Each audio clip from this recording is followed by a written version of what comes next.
Segundo as estatísticas, 25% das mulheres são vítimas da violência doméstica. 33% da população feminina admite já ter sofrido algum tipo de violência doméstica. Os maridos são responsáveis por 50% dos assassinatos de mulheres. E, em 80% dos casos, alega a defesa da honra. Não saia daí que o Papo de Mulher está só começando.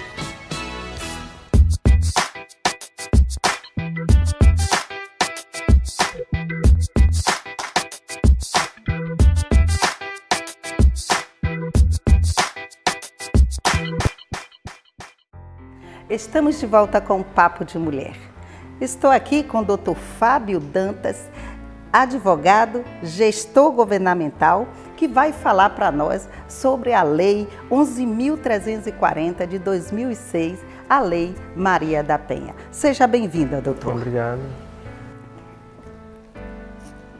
Quero agradecer a presença aqui de Celinha Hollenberg, que chegou de Portugal, né? Tem novidade para nós aí, Paris. Já conversaremos. Quero também agradecer a presença aqui de Luciana Galvão, aqui nossa design de interiores.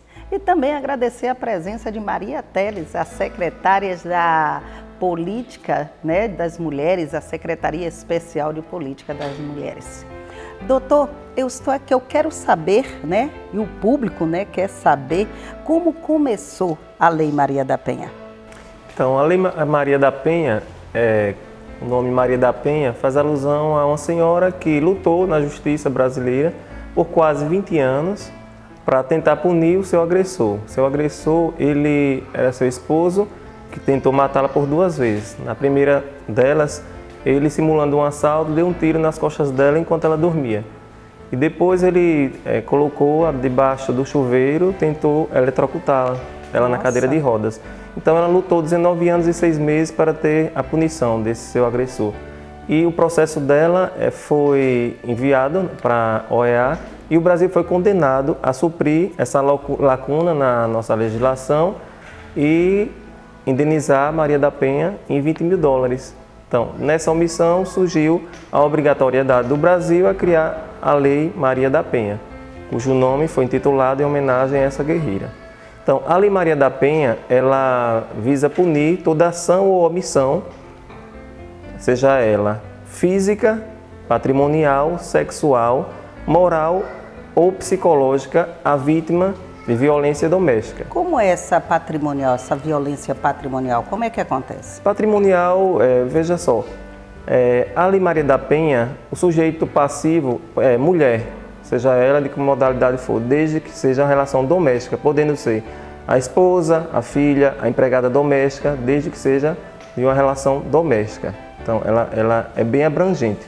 E quando ela fala patrimonial, é no sentido de retenção de seus objetos de trabalho, o marido que às vezes a mulher trabalha e ele retém o dinheiro dela na conta, não deixa com ela. E não só o marido, pode ser uma irmã, pode ser o irmão, pode ser o patrão que também não dá o dinheiro à sua empregada. Tudo isso é uma forma de violência doméstica. A psicológica também não é muito divulgada, porque nós vimos mais falar da violência física, que é aquela que mostra a mulher agredida na delegacia, mas existe também a sexual, não só o marido tentar relação sexual, mas também coibir a mulher de engravidar, forçar a filha a se casar, toda espécie de violência que vai inserir a obrigatoriedade de sexo por parte da vítima ou também de uma prática inibitória de sua vontade de ser mãe, por exemplo. Você perguntou da violência patrimonial, respondi, e tem também a violência psicológica. A psicológica, um exemplo é o marido que maltrata a mulher, que chama ela de feia, que reduz a autoestima dessa mulher. Chamar de gorda. De gorda, todo tipo de violência que possa causar um dano psicológico. E a moral, para diferenciar dessa última, é quando atinge a honra objetiva ou subjetiva da mulher, nos casos de calúnia, injúria e difamação. Então são essas as 5 modalidades de violência. Doutor, eu estava vendo aqui que o STF determinou que a prática de violência doméstica contra as mulheres leva o agressor a ser processado criminalmente independente da autorização da agredida. Ela, mesmo que ela não autorize que o agressor, né, que o esposo, ou seja lá que for que agrediu, ela, mesmo assim, a justiça, ela toma essa providência independente da vontade dela? Como é que acontece Isso. O STF acabou com essa celeuma por meio da ADI, Ação Direta de Inconstitucionalidade 4424. Então, antes existia uma discordância de alguns tribunais se a ação penal, no caso de lesão leve, seria pública incondicionada. Então, a partir do julgamento dessa ação, o STF determinou que toda lesão corporal, seja ela em grau leve, grave ou gravíssima, a ação penal será pública incondicionada. Ou seja, mesmo que a mulher não queira, o promotor de justiça pode entrar com ação penal para punir seu agressor. Quais são as medidas protetivas de urgência para a ofendida e para o agressor? Então, o delegado, verificando que ela compareceu à delegacia, tem um prazo de 48 horas para tomar as medidas urgentes. Também o juiz terá o mesmo prazo, que poderão ser desde o afastamento do agressor do lar, perda do porte de armas, ele pode ter porte de armas, então o juiz determina que ele não tenha mais esse porte de armas, proibição de localização de determinados locais e também de aproximação em metros. Vocês veem muito falar na televisão, não pode se aproximar 3.000 metros, as pessoas até dizem, como é que vai medir, mas é só uma forma de proibir que ele se aproxime da vítima.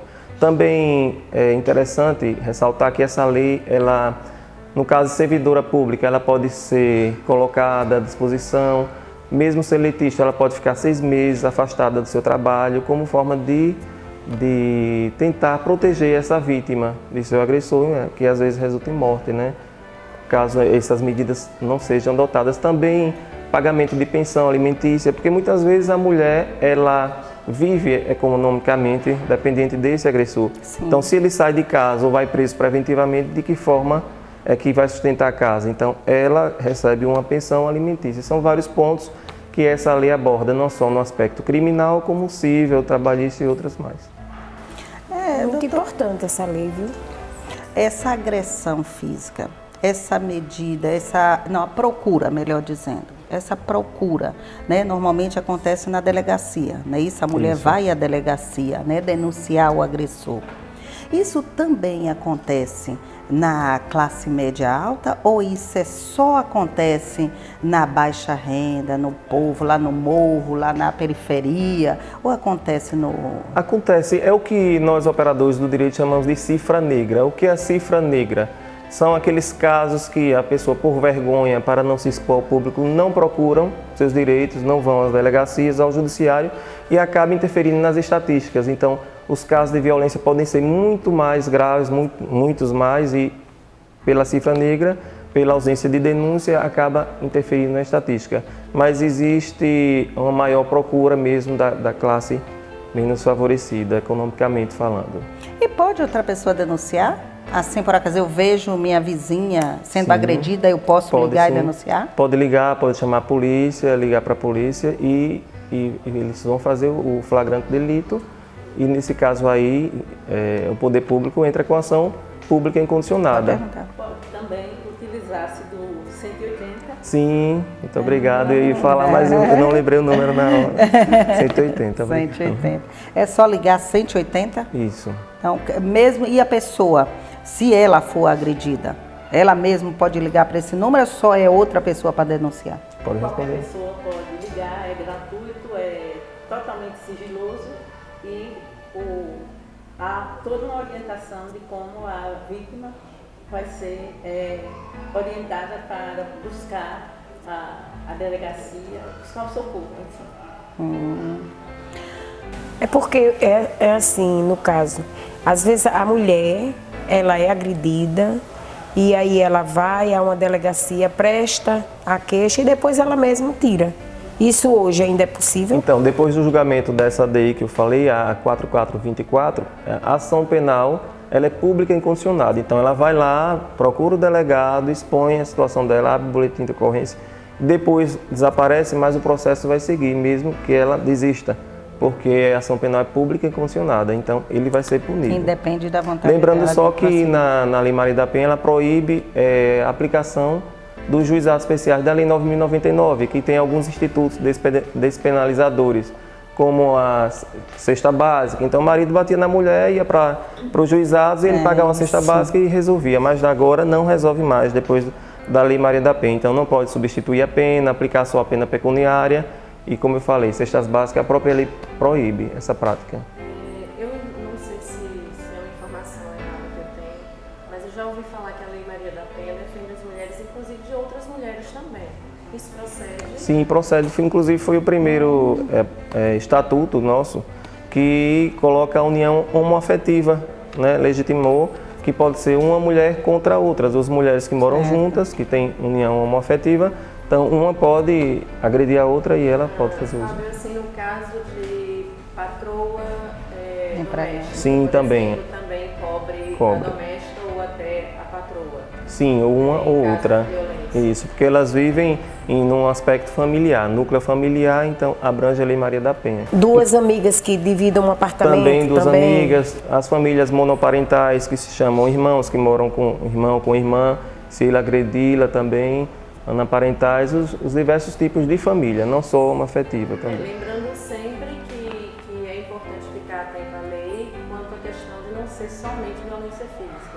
Eu acho que as grandes violências sofridas pelas mulheres hoje, dentro dos seus lares, elas correm bem mais assim, nas questões emocionais mesmo. Exatamente. As grandes violências são emocionais. São maridos que exatamente fazem a mulher se sentir uma mulher incapaz, menor. Infelizmente a gente ainda vive numa sociedade muito machista. Eu conheço casos de mulheres que não podem trabalhar porque o marido ainda impede de sair para trabalhar. Pleno século XX. Em pleno século XX. Então assim, é estranho. Né? 21 já é 21. Nossa, que né? Então assim, é uma coisa ainda assustadora, né? Mas assim, eu acho que precisa começar a conscientizar as mulheres, as pessoas em geral, da gravidade das violências emocionais. Isso mesmo, inclusive a própria lei ela traz a formação de uma equipe multidisciplinar, não é? Formada por psicossociais, psicólogos, psiquiatras que fazem esse atendimento às mulheres vítimas de violência. A grande questão hoje é elas terem essa coragem de procurar seus direitos. Ô, doutor, e quanto aos maridos, né, que eles são os responsáveis por mais de 50%, né, dos assassinatos de mulheres, eles alegam que é em defesa da honra. A justiça acata isso, aceita isso? Inclusive nos tribunais do júri, antigamente, eles aceitavam a legítima honra, né, do marido traído, mas hoje nem no tribunal do júri mais essa tese ela é justificada mais. Né? Hoje ninguém mais é obrigado a ficar com outro sem querer. Prevalece a dignidade da pessoa humana, que é um princípio, um norteador da nossa Constituição, né, um grande fundamento. Então... Agora uma pergunta, uma curiosidade.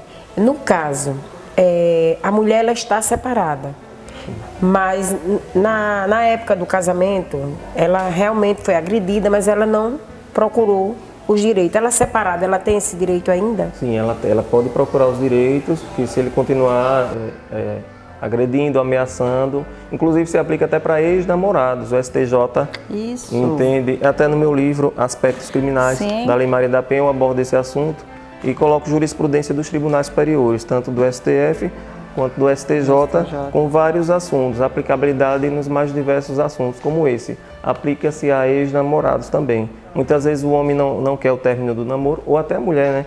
Nós costumamos dizer que é o homem, mas às vezes eu tenho um caso que até menciono que a mulher riscava o carro do marido de prego, do ex-namorado, ficava. Então ele teve que pedir o apoio da Lei Maria da Penha e o juiz concedeu, fazendo analogia, né, com base no princípio da igualdade, aplicar também para homem, porque essa mulher ela perseguia o marido. Então ele aplicou essa medida de urgência dela se afastar, né, determinada distância dele, não comparecer aos mesmos locais, porque ela estava agredindo o ex-namorado. Então também se aplica. Eu queria dizer a importância desse programa, né, o serviço de utilidade pública, né, que ele presta à sociedade, quando você relata tão didaticamente, parabéns, doutor. Obrigado. Parabéns pelo livro. Os diferentes tipos de violência, é ainda tão necessário que essa informação seja extremamente disseminada, que recentemente houve uma pesquisa, foi divulgada essa pesquisa entre os homens. Qual o percentual de homens que se sentiam violentos, que praticavam a violência doméstica. Antes de qualquer orientação dos tipos de violência, 43% se revelaram que em algum momento já haviam feito uma violência se referindo à violência física. Após uma explicação, uma aula mesmo, como a sua aqui, o número foi novamente refeita a pergunta e esse número passou para 65% de homens que disseram, desse jeito eu já fui violento, sim, eu já pratiquei, porque eu já xinguei, eu já humilhei, eu já pressionei, eu já forcei a praticar o ato sexual, que é estupro, se não é consentido. Quer dizer, é toda uma gama de informação e uma gravidade, né, do problema social, né? Você iniciou o programa citando números absurdos e por mais que falemos, vai ser preciso falar muito mais, porque nós precisamos combater, enfrentar, exatamente, conformar os direitos com toda a força. Parabéns pelo programa. Obrigada, estamos chegando ao final do nosso bate-papo. Complementando, inclusive nós pegamos, o Brasil pega dinheiro dos tributos, 1,9% do PIB é gasto com medidas de proteção às vítimas de violência doméstica. Então, poderia ser aplicado na educação, na saúde e, infelizmente, está aplicando para essa prática tão antiga, mas que não cessa no nosso país, né? Chegamos ao final do nosso bate-papo aqui com o Dr. Fábio, que falou muito bem sobre a Lei Maria da Penha. E eu quero, Dr. Fábio, que o senhor deixe para a mulher que está em casa uma palavra de conforto, né? Que muitas vezes tem uma mulher que está em casa hoje que está passando por esse problema, ou talvez esteja doente, com depressão, esteja precisando de uma palavra de conforto. O que é que você pode dizer para esta mulher que está em casa nos assistindo? Que confie, apesar de tudo, confie na legislação, procure, ligue para o 190, 180, né?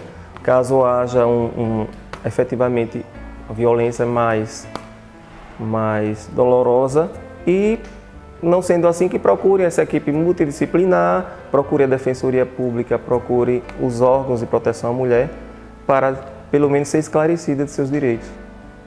Muito bom. Eu quero dizer que está aqui o livro, né? Aspectos Criminais da Lei Maria da Penha. Aqui, Dr. Fábio, né? É isso aqui, eu quero saber. E os interessados encontram onde? Nas livrarias Escaris e na loja do Museu da Gente Sergipana. Muito bem. Obrigada e, por favor, entreguem aqui a cesta da Maratá, né, os produtos Maratá, que homenageia aqui os nossos convidados para saborear do café os produtos que vêm aí na cesta. Obrigada, doutor, e eu espero contar com a sua presença mais uma vez em nosso programa. Eu que agradeço. E você, não saia daí, que já já voltaremos com mais Papo de Mulher.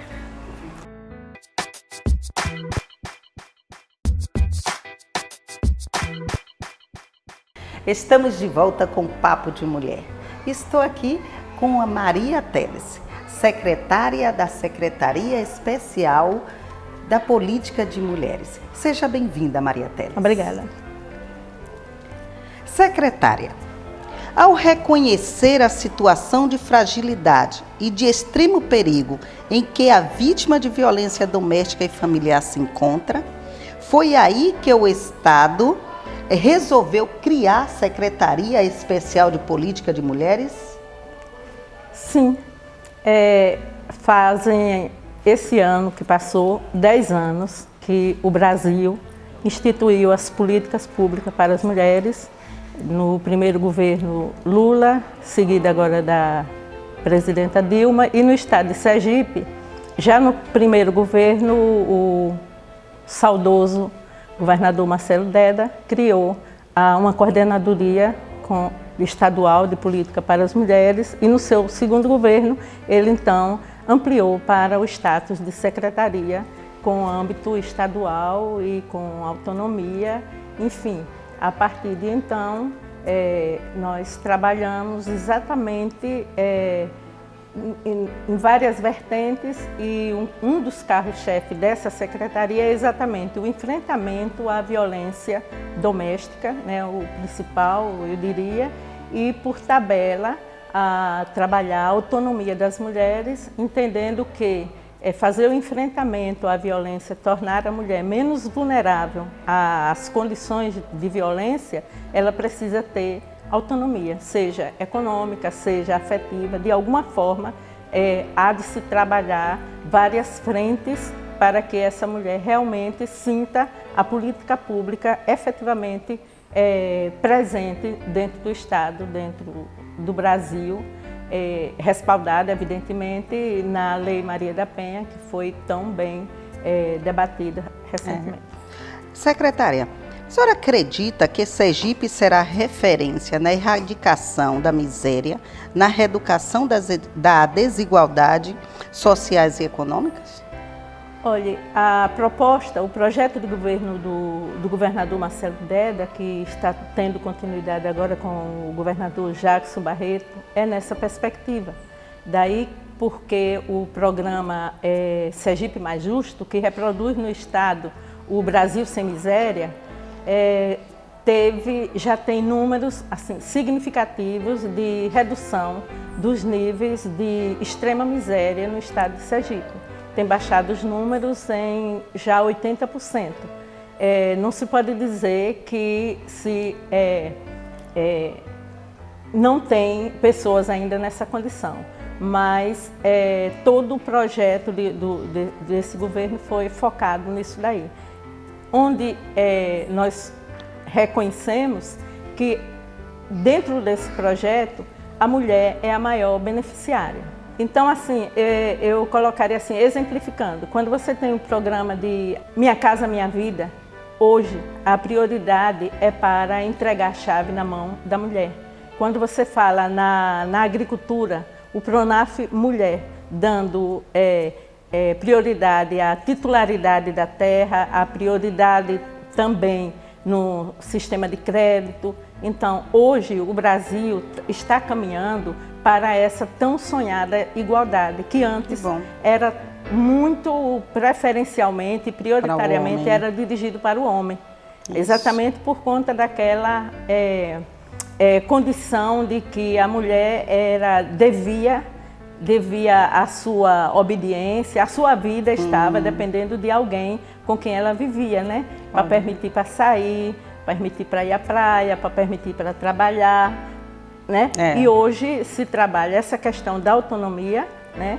Para que se possa fazer com que essa mulher também fique mais fortalecida para enfrentar a questão da violência, que são números de guerra. O Brasil vive hoje números de guerra.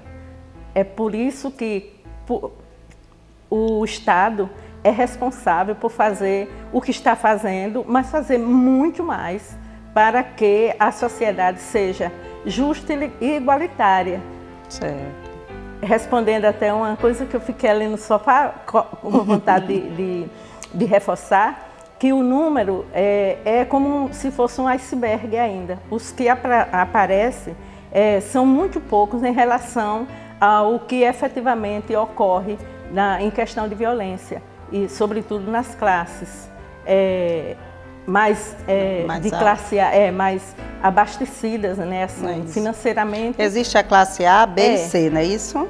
Exatamente. Isso, então acontece isso mais a violência, eu queria colocar para a sociedade. A violência doméstica, infelizmente, nessa área, ela é muito democrática, ela atinge todas as classes sociais. Mas as denúncias que ocorrem vêm normalmente da classe mais baixa, da não é classe isso? mais baixa. Mais inferior. Exatamente.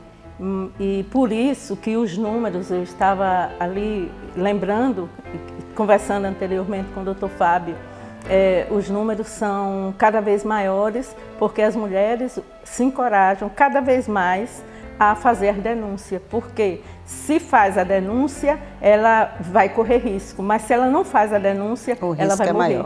Vai morrer. É isso. Você quer fazer pergunta? Eu fiquei um pouco incomodada com essa história da chave ser entregue na mão da mulher. Se a gente está buscando uma política igualitária, não é perigoso isso, né? Porque assim, é ruim que a gente comece também a colocar os homens sempre como os violentadores o tempo Isso. inteiro, como se fossem o bicho-papão. Eu fico imaginando assim, e aquele homem que é um homem correto, que é um homem justo, que é um homem que está buscando o seu, será que não vai perder, né, o seu espaço? Não é ideal que isso seja feito com mais equilíbrio. Eu só estou levantando uma questão. É bem inteligente, bem provocativa. E assim, quando você trata uma política que é preciso romper a desigualdade, você chama de política afirmativa. Então, essa política afirmativa ainda se faz necessário nesse momento para você trazer a desigualdade, equilibrar.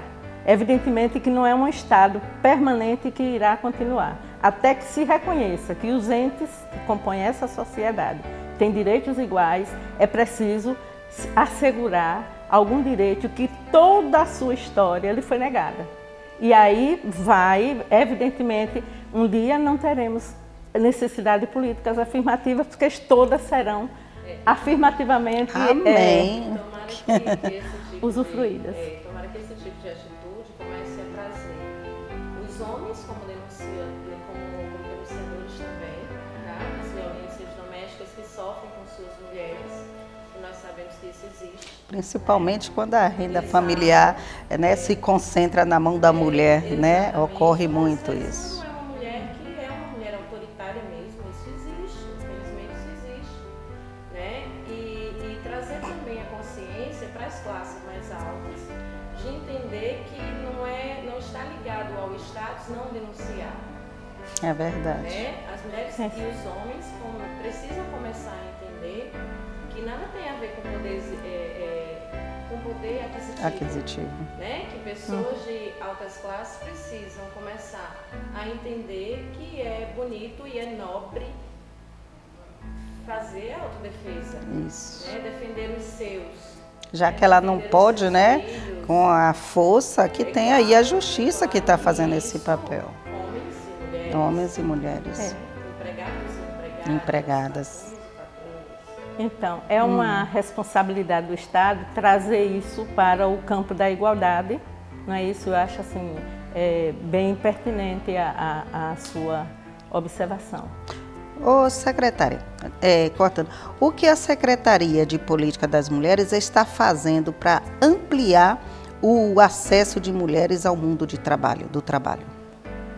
Olha, eu iniciei falando dos 2 carros-chefes e estamos, nesse momento, fazendo o nosso planejamento, né, com essas 2 áreas, a ampliação dos serviços de enfrentamento, da rede de enfrentamento à violência e da rede de atendimento, que são 2 questões que são necessárias para combater a violência.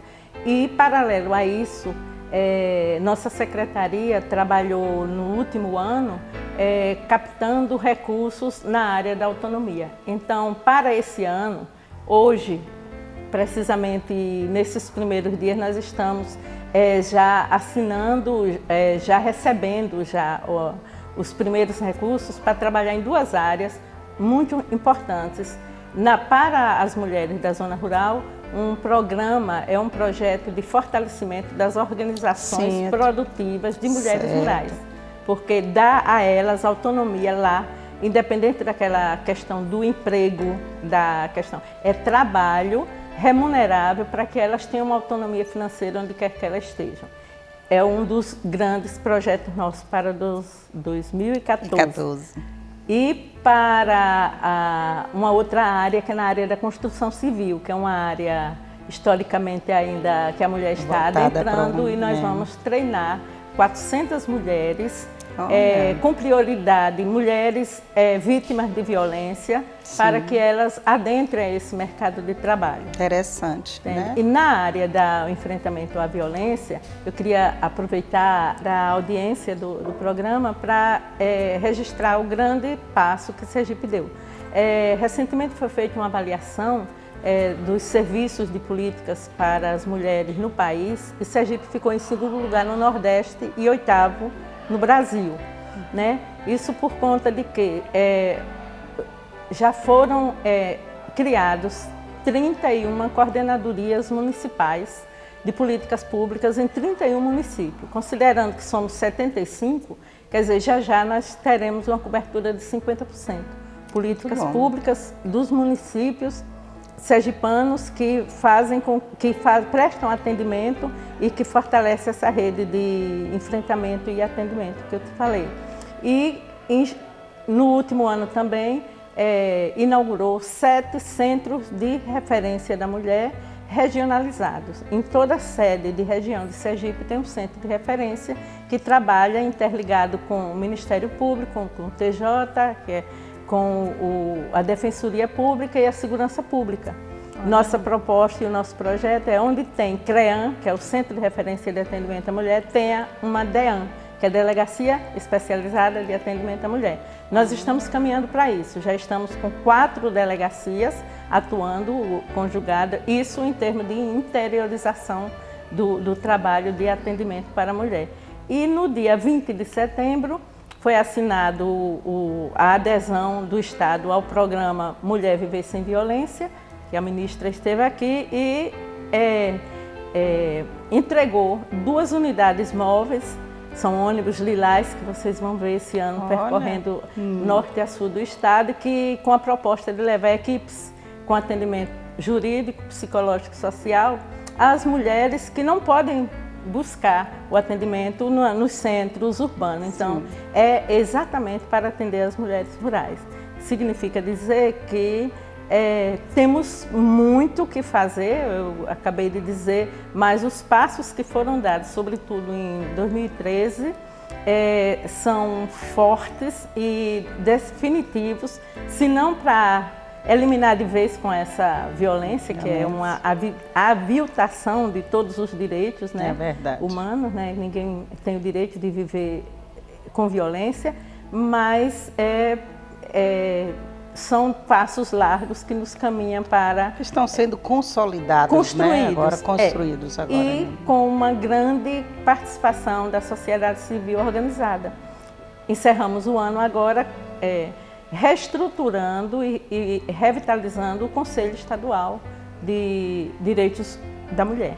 Muito bem, pode falar. Aproveitando, parabenizar o seu trabalho, o governo do Estado, e isso só faz estimular, incentivar essas mulheres a procurarem seus direitos. Tanto é que agora em dezembro, a 11ª Vara, que é responsável pela violência doméstica, os casos de violência doméstica, registrou o atendimento de 3.000 ações, uma média de 3.000 ações já no âmbito da violência doméstica. Isso só reforça a sua fala de que todas essas ações, políticas públicas, políticas afirmativas, vêm incentivar essas mulheres a procurarem os seus direitos, não é isso? Isso. Querem falar mais alguma coisa?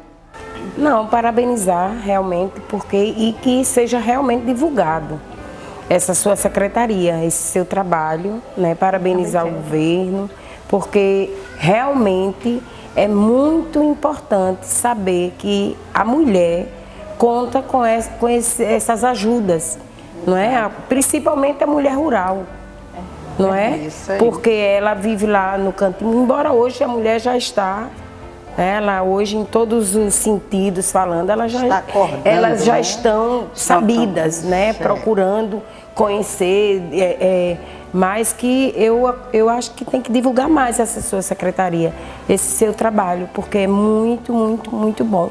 Muito importante.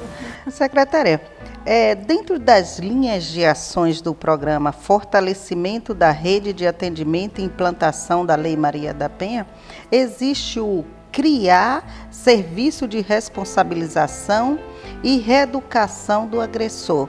Já existe esse serviço? Quais são? Olha, existe um grupo de trabalho, uma GT, né, composto por diferentes representações de secretarias. Justiça, Direitos Humanos, a nossa, TJ e outros poderes para discutir o trabalho de reeducação e reabilitação do agressor. está em fase de implantação.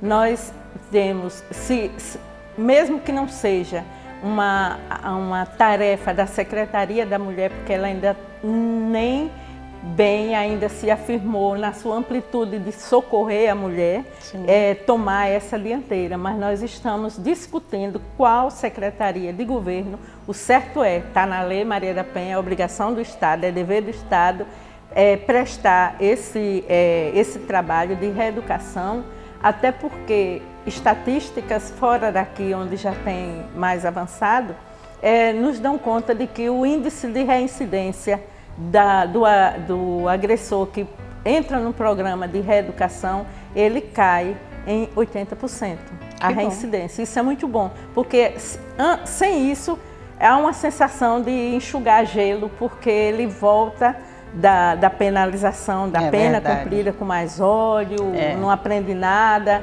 e volta pior do que o que foi. É o desespero da mulher ao saber que um agressor que foi preso, ele vai sair.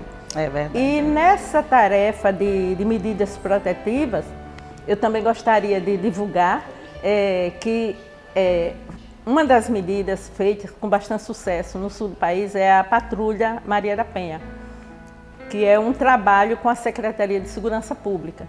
Sergipe já criou uma patrulha lilás, semelhante à Lei Maria da Penha, que está funcionando na região de Estância, em trabalho conjugado com a Secretaria de Política para as Mulheres, que vamos divulgar em 2014 muito mais, e vamos querer chegar mais no botão do pânico, na tornozeleira. Todas as formas de impedir a violência vale a pena. Que bom! Já estamos chegando ao final do nosso bate-papo. Por favor, alguém entregue a nossa cesta, né? Maratá, dos produtos Maratá. Você vai saborear os produtos Maratá, o café Maratá. Nunca mais eu falei do chá, né? Que eu sempre digo aqui, se você não se interessar pelo chá, pode deixar que eu dou conta. Mas, secretária, eu já ia esquecendo, mas como sabemos, esse é um programa voltado para o público feminino. Eu gostaria que a senhora deixasse uma palavra de conforto para essa mulher que talvez esteja precisando, né, dessa proteção, né, a proteção da secretaria, que esteja em casa sofrendo uma depressão, que foi maltratada, qualquer problema, uma palavra de conforto para esta mulher que está nos assistindo em casa. Que ela se encoraje e busque ajuda ou denuncie quando só sabe que alguém próximo a ela está sofrendo de violência. O Estado cada vez mais está se aparelhando para dar esse suporte. Por isso, o encorajamento e o maior número de denúncias e de BOs, né, e de números que foram citados aqui na Vara, que foi uma grande conquista que Sergipe obteve no ano passado, que até então era o único estado que não tinha um juizado especializado, mas agora tem. Que bom! E você não saia daí, que já já voltaremos com mais Papo de Mulher.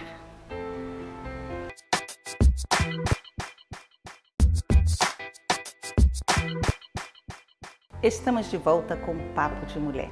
Estamos aqui com Luciana Galvão, designer de interiores, que vai falar um pouquinho para nós, explicar o que é ser designer de interiores. Seja bem-vinda, Luciana. Obrigada, Dina. Obrigada pela oportunidade de estar aqui com vocês, com o seu público, falando um pouco de design, que é o que eu respiro nesse momento, é a minha grande paixão. Então, muito obrigada pela oportunidade. Nara, Luciana, qual a interferência do design na vida das pessoas? Nossa, né? É uma pergunta extremamente abrangente, né? A gente poderia bater papo por uma semana e ainda assim eu não ia conseguir te contar exatamente o que o design faz na vida das pessoas.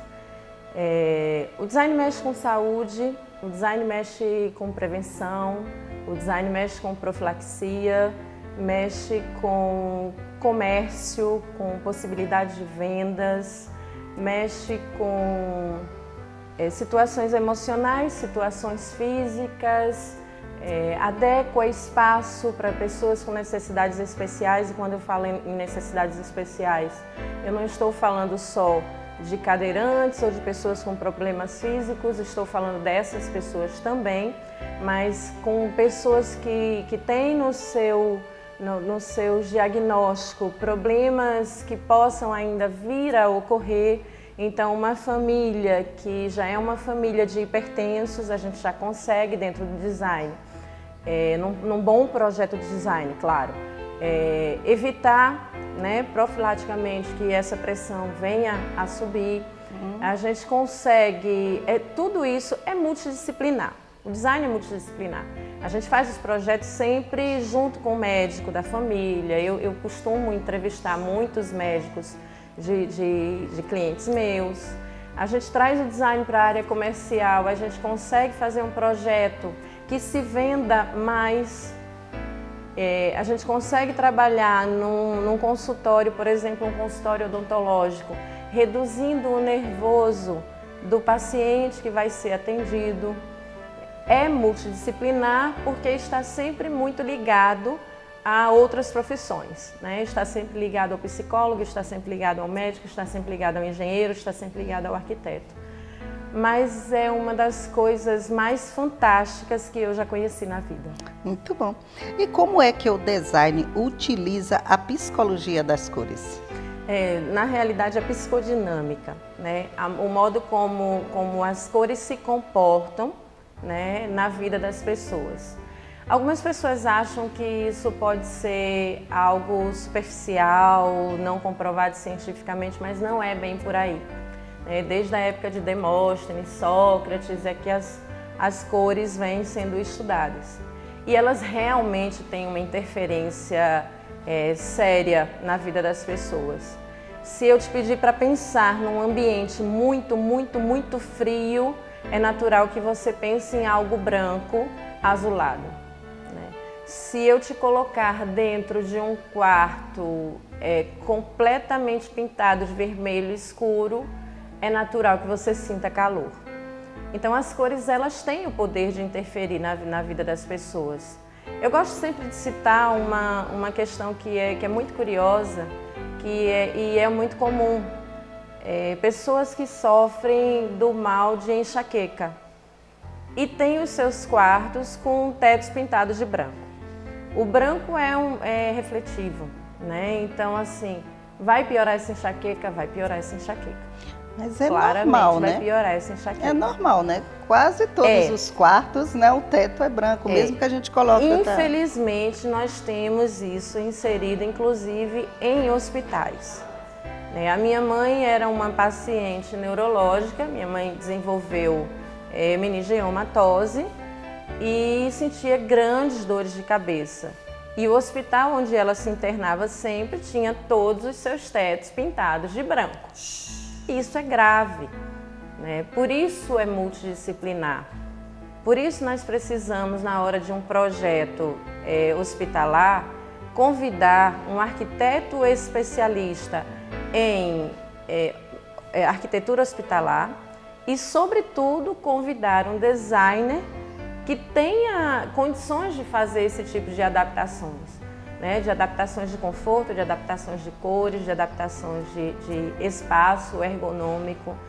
Tudo isso facilita tanto a vida do paciente. Se as pessoas tivessem mais essa informação, talvez as vidas fossem muito mais confortáveis de serem vividas. Graças a Deus estão tendo agora. Mas dê um exemplo para nós. Qual seria a cor né, de um teto, de uma pessoa nervosa? Uma pessoa que tem insônia, por exemplo. Qual seria a cor ideal? Veja bem, é importante dizer que não é só isso que vai alterar o quadro clínico da pessoa. Todas essas pessoas, elas precisam realmente ser acompanhadas por um médico, né? E o design vem como uma forma profilática, vem como uma ajuda a essas pessoas, né? O azul é uma cor muito indicada, porque ela baixa o nível de reflexão, né? E ela acalma. Então, assim, eu preciso então fazer o meu quarto todo azul, eu vou ter que abrir mão da cor que eu gosto para pôr azul? Não. O azul aplicado no teto de pessoas com problemas de enxaqueca, por exemplo, é um azul muito, muito suave. A olho nu, você nem precisa perceber que ele saiu do branco. É só para reter o índice de reflexão mesmo da luz. Que bom, viu? Isso. Luciana, o design de interiores é alguém que projeta o ambiente pensando em padrões de estéticas, mas muito deles esquece a funcionalidade. O que é que você diz disso? Então, não é um mal só dos designers, é um mal de qualquer profissional. Em qualquer profissão, do jogador de futebol, ao médico, ao arquiteto, ao designer, você vai ter o profissional bom e o profissional que não é tão bom assim. Razoável. Né? Então, infelizmente, a gente vai ter aquele profissional que ele não está preparado. Eu costumo dizer que não dá para trabalhar com design pensando em senso estético. O senso estético a minha vizinha tem um bom gosto ótimo, né? Então, assim, não adianta. Você precisa pegar pessoas que trabalhem com técnica. O senso estético, a beleza do ambiente, ele é consequência, tá? Ele é resultado. O que nós precisamos nos preocupar desde a concepção de um projeto é sempre como é que esse projeto vai funcionar para a minha necessidade, né? Para o que eu estou vivendo. Né? Uma residência unifamiliar, por exemplo, são vários membros na família, as pessoas têm personalidades diferentes, têm estruturas corpóreas diferentes. Então a gente precisa respeitar cada uma das pessoas. Eu converso com criança de 3 anos, de 4 anos, para entender a necessidade, porque às vezes não é somente o que a mãe acha que é necessário. Às vezes a gente consegue reconhecer na criança a sua necessidade, trazer para a mãe e para o pai, discutir isso e chegar à melhor concepção de projeto. Né? Senso estético é finalização. Senso estético, ele precisa existir. A beleza precisa existir. Tudo que é belo nos faz muito feliz. A arte está aí para dizer isso. Né? É fundamental, né? É fundamental. Mas a gente precisa se preocupar mais com a técnica do projeto, o que vai ser o diferencial na sua vida. Não adianta eu colocar uma tela maravilhosa na minha parede, que paguei uma fortuna, ou então uma aquarela que foi o meu filho que fez quando tinha 2 anos de idade, e jogar a luz errada nessa aquarela. Então eu jogo a luz errada, e em 6 meses a aquarela já não vai mais existir. Vai existir um pedaço de papel amarelado, vai ferir a tela. Eu já cheguei em projetos comerciais de observar os estofados da loja com uma lâmpada inadequada em cima deles. Então, assim, visualmente a iluminação está linda, mas se eles não venderem muito rapidamente aquela peça, ela vai queimar. E outra, ela já está sendo oxidada na loja antes de ir para a casa do comprador, do cliente. Isso. Quando chega na casa do cliente, já tem a sua vida útil reduzida. Pode falar. Vitrine também, né? Também. Vitrine de loja, né? Também. As peças que ficam com aquela luz queima também. Também. Né? Pode falar. É muito comum hoje as pessoas fazerem dieta, mas dizem também que a cor da sala interfere na vontade de comer, né? Claro, então, claro. a pessoa às vezes faz dieta, mas na hora que chega na sala, isso aí me interessa. a cor estimula a comida, a pessoa come. Então, isso é verdade. É verdade. Vamos citar um exemplo. Vamos citar um exemplo bem comum de design influenciando a alimentação das pessoas, que é a rede McDonald's. A rede McDonald's ela é feita em amarelo e vermelho por um motivo muito específico. A iluminação da rede é uma iluminação branca e forte. Por quê? Porque eles precisam que seja fast food, que você chegue ali, coma muito rápido para dar espaço para um novo cliente. Eles precisam do amarelo e do vermelho, porque o amarelo gera fome e o vermelho gera excitação. Então, eu tenho muita fome para comer bastante, para consumir muito, para conseguir comer uma oferta inteira, e eu preciso do vermelho para comer muito rápido. Aí eu tenho a luz branca e forte, que é para começar a me incomodar, para você poder sair logo. Certo. da rede. E tenho um mobiliário que não é tão confortável assim, é duro. É verdade. Que é para você sentar e sair bem rápido. Então, ali, né, nesta rede, tudo é como as outras redes similares, tudo é muito, tem um design muito bem pensado. Pronto.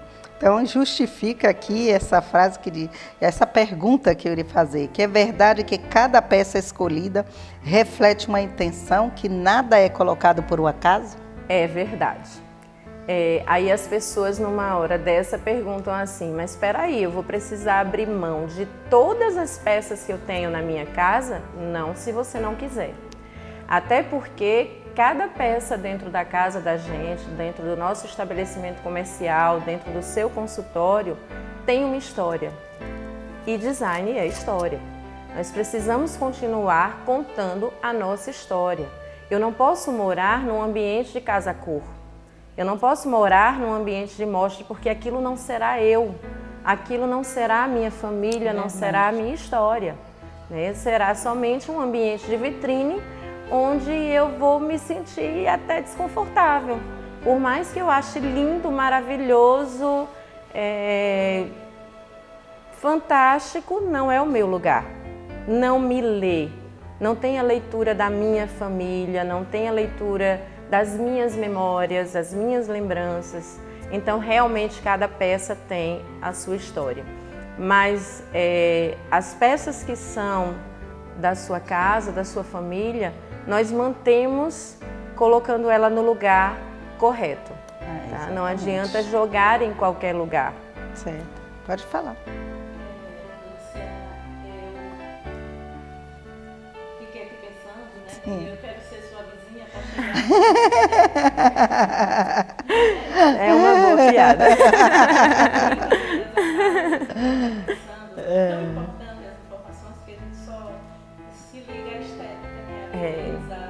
A decoração visual. E não é por trás, né? Tanta informação importante. Tem. E nós vivemos num país que está saindo de uma classe média, né, em ascensão. Né?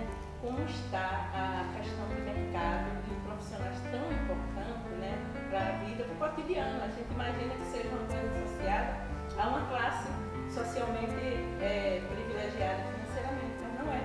Tem todo um conjunto de fatores importantes do dia a dia, do cotidiano. Como é que está essa questão do mercado? Como é que se populariza mais? Excelente pergunta.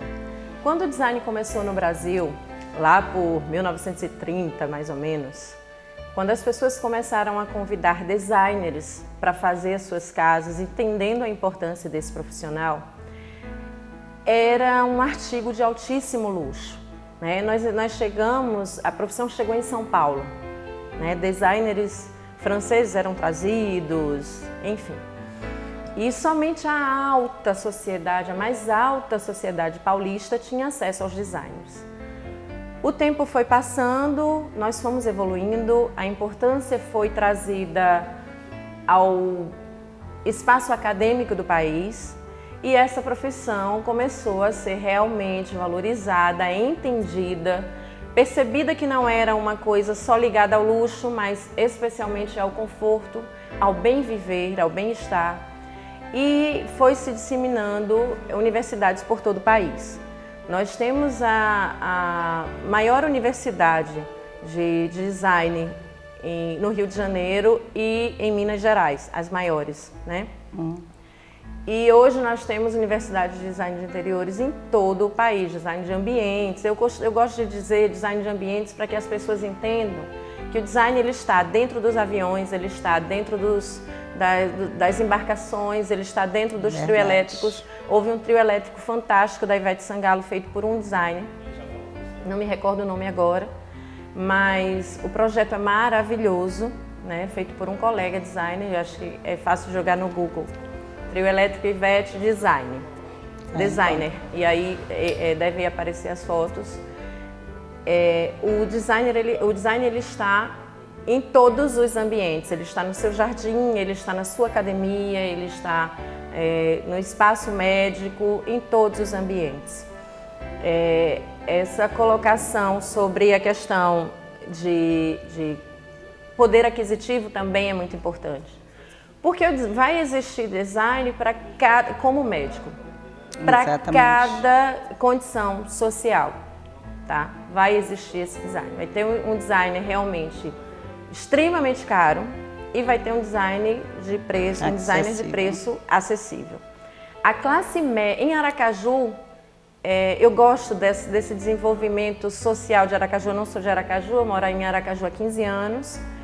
E quando eu cheguei aqui, uma das primeiras coisas que me chamou a atenção foi a sofisticação do povo em geral, né? Nós tínhamos a primeira cidade com semáforos completamente feitos de LEDs, nenhum outro estado do país tem, ainda hoje, nenhum outro estado do país. Nosso esporte de beira de praia é tênis. É verdade. Né? Hóquei, tênis, hóquei, enfim. Nós temos pessoas sofisticadas que sabem o que é bom, ainda a classe baixa. A pessoa tem pouco poder aquisitivo, mas ela tem uma consciência sergipana do que é bom. É uma coisa intrínseca do povo sergipano. É assim que nós funcionamos por aqui. E as pessoas começaram a contratar designers, a entender a importância do design em uma obra que vem, às vezes, desde a concepção junto ao arquiteto e ao engenheiro. Canso de ter colegas onde eu faço reunião para já definir qual é o tipo de ambientação que vai ser colocada, para montar um projeto luminotécnico dentro daquilo ali, para que a área estrutural venha baseada naquilo ali. O designer, ele faz as paginações de piso, ele faz paginações de revestimentos, ele aloca pontos de iluminação. Sim, falar nisso, o que é projeto luminotécnico? Então, luminotécnica ou luminotecnia é o estudo da iluminação artificial. O projeto é um projeto dessa iluminação. Não confundamos com projeto elétrico, né? O designer não está habilitado para fazer qualquer tipo de projeto de escalão. Nós alocamos os principais pontos, onde nós sabemos que é importante haver iluminação baseado no que vai ser projetado como ambientação. Então, onde eu quero ponto para iluminar a tela e qual é o tipo de lâmpada que eu vou utilizar ali. Porque a partir disso o arquiteto, junto com o design, sozinho faz o projeto elétrico, né? Que é diferente da iluminação da casa, das alocações de pontos. Tem também o light designer, que é um designer especialista em iluminação. Tá? Muito bem, fica à vontade, Saninha. Então, mas você já me respondeu. Então, já me respondeu. Bom, chegamos ao final do nosso bate-papo. Que maravilha, né? Luciana Galvão falando para nós aqui sobre a design de interiores, abrindo nossos olhos, informando o que é realmente o design de interiores. Mas, Luciana, esse é um programa voltado ao público feminino, né? Eu gostaria que você deixasse uma palavra de conforto para a mulher que está em casa nos assistindo, precisando de um conforto, de um acalento, de uma palavra que venha fortalecer o ânimo e levantar, né, o astral desta mulher que está em casa. Então, apaixone-se. E não precisa se apaixonar por uma pessoa em específico. Apaixone-se pelo seu filho, pela sua casa, pelo seu local de trabalho. Eu acho muito interessante eu acompanhar em todas as minhas clientes como elas se apaixonam no momento em que a gente está fazendo um trabalho juntas. Eu sempre ouço das minhas clientes falarem isso. Eu durmo, Luciana, 2 horas da manhã, eu já recebi o WhatsApp de cliente, tipo 3 horas da manhã. E como eu estava acordada projetando, eu respondi. E ela morreu de me pedir desculpa. Desculpa, eu achei que você tivesse no silencioso, eu só mandei porque eu estou aqui sonhando. Eu não consigo dormir pensando e queria dividir isso com você, mas achei que você ia ler isso amanhã. E eu entendo perfeitamente isso. Não há nada melhor do que uma mulher apaixonada. Apaixonada, você consegue fazer qualquer coisa. Apaixonada pelo seu trabalho, você desenvolve o melhor trabalho. Verdade. Apaixonada por si mesma, você busca os seus direitos, não permite que ninguém te fira. Apaixonada pelo seu jardim, você tem uma luz especial todos os dias que você acorda e vai observar. Eu sou uma pessoa muito passional. E apaixone-se pelo seu Deus, pelos seus amigos. Apaixone-se pela vida. Isso. Né? E você, antes de terminar, a cesta Maratá. Então eu quero que alguém entregue aqui a cesta dos produtos Maratá para a nossa convidada de hoje. Obrigada. Né? Saboreando os produtos, o café, o chá, produtos maravilhosos do Café Maratá. E você não saia daí, que já já voltaremos com mais Papo de Mulher.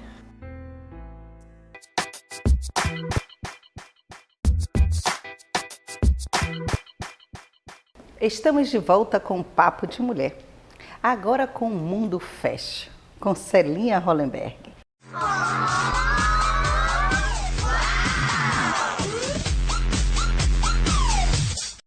Celinha, seja muito bem-vinda, você que já é nossa colaboradora do programa, já está aqui conosco, né?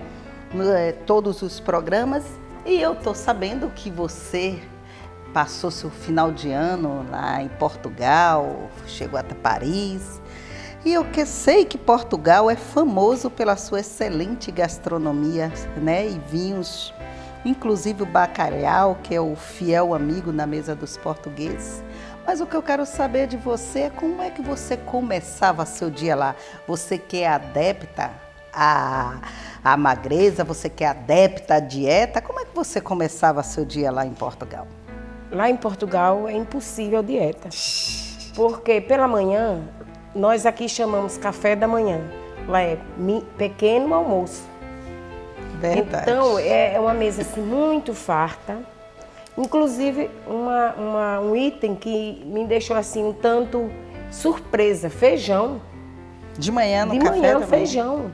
Era assim, como nós também aqui temos, a calabresa, o café da manhã é muito bem servido. Lá em Portugal. Gostei muito. Então, amanhecia o dia assim, né? Ideal para mim, ideal para mim. É. Mas eu sei que você não veio aqui para falar do bacalhau nem do café de Portugal. Você veio aqui para falar de Louis Vuitton, não é isso? Que o Louis Vuitton é uma empresa especializada na produção de bolsas e malas de viagem feita em couro e lona. Eu quero saber de você quem é o fundador da Louis Vuitton? Então, quem fundou a Louis Vuitton foi o próprio Louis Vuitton. Nos anos de 1854, ele começou começou pequeno, Sim. fazendo malas. Ele começou só fazendo malas de viagem. Os baús, que até hoje são conhecidos e muito bem vendidos. Nas lojas da Louis Vuitton. E depois ele se estendeu para as bolsas e que realmente ficou até os dias de hoje. Ele foi um homem assim muito bem entendido do assunto. Ele caprichou no material. Ele não se preocupava com o tempo que ele gastava na fabricação. Porque tudo é manual até hoje. Nossa! Até hoje, todas as peças são feitas manualmente. Então, ele priorizou a qualidade. E ele foi um homem muito inteligente. Embora, como toda a história que eu já conheci dos ícones da moda franceses, eles sempre começaram pequenos. Verdade. Nenhum nasceu abastado.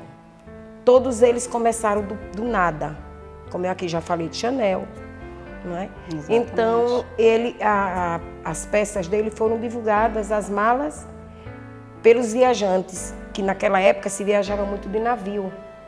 Então, viajava com os baús.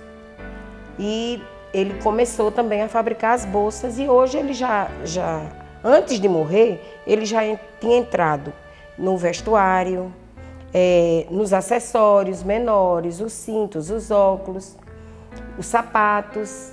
Eu creio que, já que eu lhe conheço bem, você deve ter comprado alguma coisa lá. Por um acaso você trouxe alguma bolsa nova para sua coleção de Louis Vuitton? Sim, todas as mostrar pra vezes, nós? quando eu viajo para a Europa, eu já digo, vou comprar minha bolsa Louis Vuitton. As pessoas sempre falam assim, você não vai comprar outra marca? Sim, se for possível.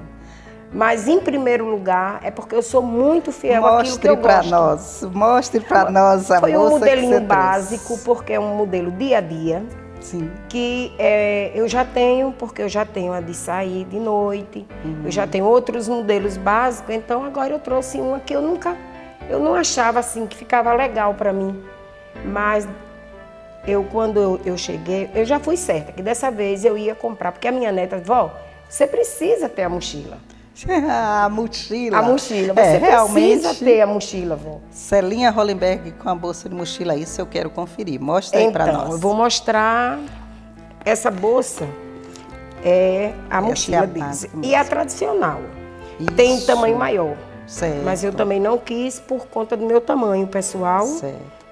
porque aí a bolsa ia chegar primeiro. É, né? E temos uma design aqui. A design interfere nisso também, essa... Na realidade, a gente faz o estudo da percepção e da forma, então termina ficando com um olhar mais crítico também. Viu? Tudo que é senso estético nos chama a atenção, mas o que não significa que nós nos especializamos. Existe o design de moda. Certo, mas ela pensou bem no tamanho da bolsa. Eu tô aprovada, né? Então, essa bolsa, esse modelo, ele vem com essa carteira, que também serve para maquiagem, para você guardar alguma coisa. E ela não... É bem dividida.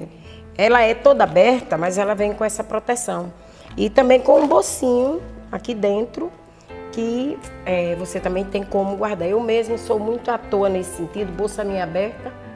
É o mal das mulheres, né? A minha bolsa Normalmente. anda aberta mesmo. Quando eu vou botar assim atrás lá no carro, cai.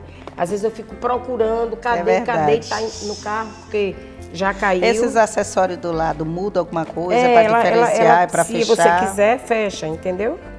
Ela faz só dar um toquezinho, mas é só Fica interessante. uma questão de modelo, mudar E um óculos pouquinho. você trouxe? Eu trouxe. Ah, claro. Então, o óculos, a Vuitton também já faz óculos, mas eu não trouxe não, Vuitton. Eu trouxe um Prada, um óculos modelo Pode Prada. mostrar para nós? Vou mostrar. Ah, claro. Afinal, Celinha é do mundo fashion, né? Então, tudo que é fashion, ela tem que mostrar para nós. Então, aqui é um modelo que também é feminino e masculino. Eu escolhi porque meu rosto é muito pequeno e eu não gosto de óculos assim muito grande. Então, eu acho que ele ficou Vou botar aqui para Pode você ver. colocar. Eu acho que ficou legal. Lindo, né? lindo. Esse é o qual? Esse é o Prada. Ótimo. É o óculos da Prada. E eu fiz assim, quando eu viajo, eu não compro muitos itens, porque é assim, eu acho que a gente tem que saber comprar. Exatamente. Você não pode... o dinheiro que você investe, os euros que você investe em poucas peças, você poderia trazer N outras. Exato. Mas eu gosto da coisa mais... Do essencial e do que a mulher realmente precisa, e que dura, não é isso? né? E é uma coisa... E outra coisa, que queira que não queira, a gente sabe que uma bolsa, uma boa bolsa, um bom óculos, um bom relógio, ele abre portas, É verdade. não é? E o relógio Porque- veio também de lá? Não, o relógio não veio dessa vez. Eu ia relógio já comprar, tinha. mas não deu tempo. Eu Certo. saí pronta para comprar uma bolsa Louis Vuitton, um óculos, uma calça jeans, que eu queria muito comprar lá da Versace, mas não achei. E meu perfume. Ah, trouxe o perfume. Trouxe meu Então perfume. mostra para nós o perfume de Meu Celinha Hollenberg. perfume é a minha paixão. Eu já uso esse perfume tem uma história linda. Eu já uso esse perfume há 10 anos. Ele foi apresentado a mim da seguinte maneira. Um perfume forte, marcante, para a noite. E quando me apresentaram, eu amei a fragrância. E ele é muito bonito. Muito. A embalagem dele é Nossa. linda. E esse perfume, Eu de Suar, ele foi feito para Lady Di. Ele foi feito exclusivamente por um perfumista francês para a Lady Di. Aqui, a tampa é o rosto de Lady Di com a coroa. Olha só. E essa edição é que todos os anos eles lançam uma cor. O ano passado foi preto, a embalagem. Certo. Esse ano foi verde, já saiu rosa e eu compro todo ano. Olha Porque só. é um tipo de perfume que, pra mim, eu costumo dizer, se eu estiver triste, quando eu coloco esse perfume eu fico alegre. Interessante. Ele, pra mim, serve como terapia. É uma grande verdade. Vocês percebem a importância do design nisso. É verdade. Exatamente. Nós não estamos ainda sentindo a fragrância, mas estamos todos encantados já. Verdade. Eu vou já passar para vocês. Caso abríssemos essa tampa e a fragrância não nos agradasse, nós íamos nos decepcionar. Porque o design da peça é muito importante. E aí dentro do design vem a parte histórica também. Agrega-se muito mais valor a essa peça pelo fato dela ter uma história emocional. Exato. É Olha uma só. história com uma princesa que foi uma grande paixão de todas Do mundo, as né? pessoas no mundo. No mundo. Então, é assim, esse perfume, quando a gente vai adquirir, a gente sempre recebe parabéns. Entendeu? Porque realmente ele é um preço alto. Ele em euro, tanto faz. Ele é caro, é um perfume muito caro. Mas assim, minha neta, quando ela foi a primeira vez nos Estados Unidos, ela comprou para mim e ela tinha 14 anos. E aí ela falou, quando ela pediu a vendedora olhou para ela e disse, minha filha, você não usa esse perfume. Ela disse, não, eu não uso. É para minha avó. Eu disse, então sua avó é chique. É do mundo fashion. Ela disse, né, porque minha avó gosta do que é bom. Ela disse, não, sua avó tem conhecimento do que é bom. Que bom. Entendeu? Então, e eu, agora Adorei. quando a última vez que eu tinha ido na Europa, eu comprei. E também recebi parabéns. Ótima compra, boa escolha. Você é uma pessoa que sabe gosta o que do que é gosta. bom. Então, a minha viagem para a Europa foi assim, foi ótima. Eu trouxe assim, eu fui a Paris, não é? Eu fui a Paris também. O último dia do ano eu estava em Paris. E uma coisa As que me chamou tendências de lá, muito a sim. atenção em termos de tendência, Lá é inverno, né? inverno, foi o tipo de cabelo que eu vi. Porque geralmente no frio as mulheres deixam os cabelos soltos, elas prendem mais na época do verão, não é? É tendência mesmo o cabelo estar solto, naquelas roupas, nos chapeuzinhos e tal. Esse ano eu vi muito rabo de cavalo, muito cabelo preso. Acho chique demais o E rabo um de modelo, cavalo. e um Sou modelo apaixonada. de um rabo de cavalo também que me chamou muita atenção. Que é tipo um coque, faz o rabo de cavalo, prende e deixa um pedacinho aqui do cabelo. Um dia eu venho com esse cabelo para mostrar, bem. porque hoje não deu. Certo. Então, está se usando muito, me chamou muito a atenção fora. Não é? Toda aquela roupa de frio, que a gente nas vitrines hoje é inverno, não é? As cores, são as cores rosa pink, porque o perfume mesmo, esse ano foi verde. Por quê? Porque está muito forte o verde. É verdade. Então, essa edição especial veio verde. O verde turquesa, verde esmeralda. Esmeralda. Então, tá muito forte lá também. Inclusive, eu comprei uma carteira da Louis Vuitton, que Verde. vem... Eu comprei também a carteira. Verde? Ela é assim, ó. Esse design... Sim. E ela vem com o botão e o acabamento dentro verde. Verde. A cor do perfume. Olha só, Tá vendo como é? Então, por hoje... Foi uma maravilha. né? Foi muito bom, muito passamos bom. 10 dias. E uma coisa interessante que você falou aí de Portugal, que eu falei França e tal, Portugal. Portugal me chamou a atenção, o café da manhã, que não chama. E eu já tinha ido outras vezes e não prestei atenção.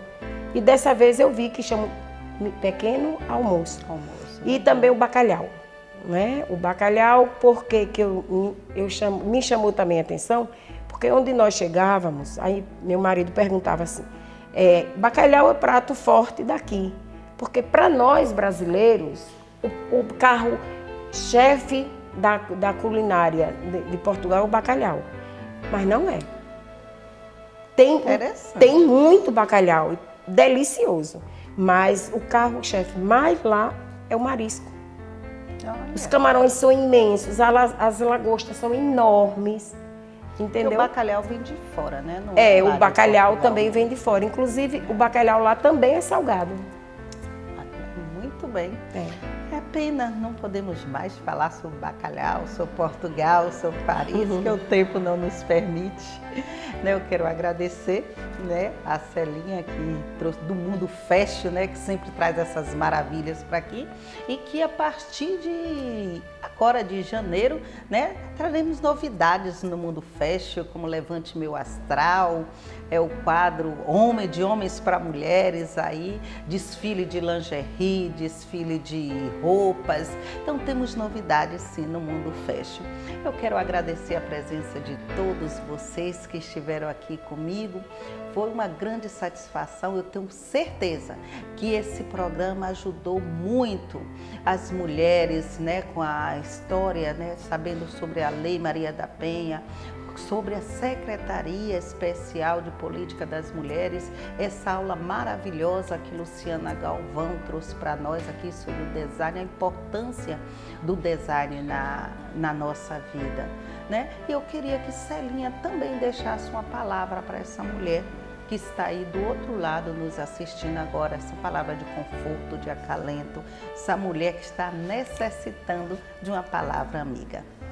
Para essa mulher eu deixo que ela procure seus direitos, que ela não tenha acanhamento em procurar, porque o que acontece muito, principalmente nas classes as classes A mulher acha que é vergonha ir numa delegacia fazer uma reclamação, uma denúncia da vida que ela está vivendo, conjugal.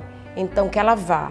E que também ela procure viajar, porque viajar é muito importante. Olha, não precisa ir só na Europa, você pode viajar em qualquer outro lugar, você pode ir até no interior, mas viajar enriquece o nosso conhecimento, porque em cada lugar novo que se chega, sempre tem algo para enriquecer a nossa vida. Muito bem, vocês querem falar mais alguma coisa?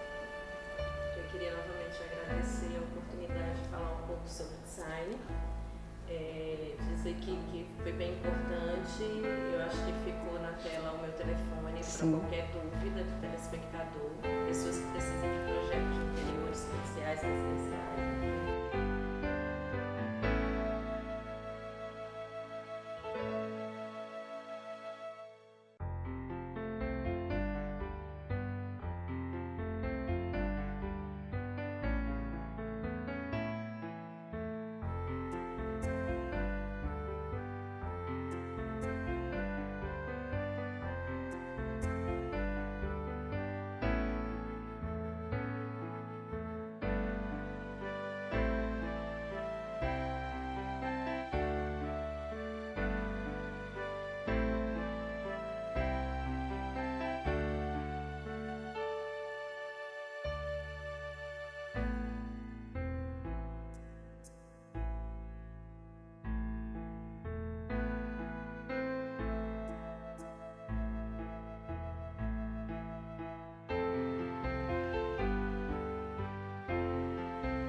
Que bom!